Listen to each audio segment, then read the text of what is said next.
ரொம்ப தேங்க்யூ. இவ்வளோ பெரிய ஸ்டேஜில் எங்களை வந்து ஹானர் பண்ணதுக்கு. எவ்வளோ பேருக்கு இந்த ஸ்டேஜ் கிடைக்காம ரொம்ப ஏங்குறாங்க. ஆனால் எங்களுக்கு ஸ்டேஜும் கிடைச்சி, பேசுறதுக்கு மைக்கும் கிடைச்சி, அதுக்கு மேல் த கிரேட் லெஜண்ட் எங்கள் பக்கத்தில் இருக்கிறப்ப ரொம்ப சந்தோஷமாக இருக்குது. ஒரு சின்ன கவிதை மட்டும் அதை சொல்லணும்னு ஆசைப்படுறேன்.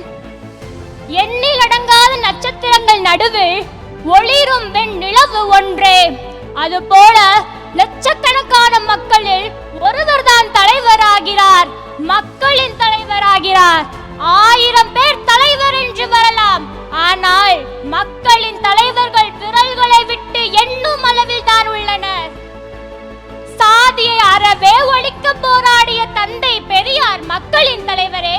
ஏழை பிள்ளைகளுக்கு கல்வியை அள்ளித்தந்த காமராசரும் மக்களின் தலைவரே.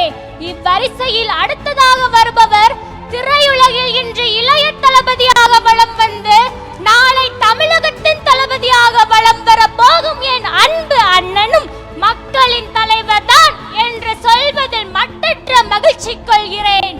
பாரதி கண்ட புதுமை பெண்களை மீட்கவும், இளைஞர்களை சிறை பிடிக்கும் போதையை ஒழிக்கவும் போர் ஒன்று தொடுக்க போகிறார் தமிழகத்தின் நாயகன்.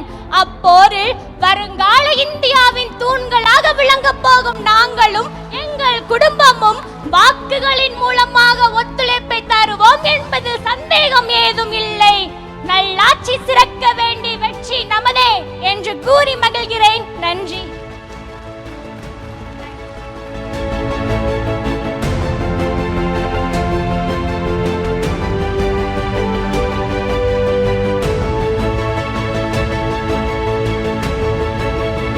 செய்திகளை உடனுக்குடன் தெரிந்து கொள்ள கீழ்கண்ட கேபிள் மற்றும் டிடிஹெச் நெட்வொர்க்குகளில் எம்நாடு செய்தி தொலைக்காட்சியை காணுங்கள்.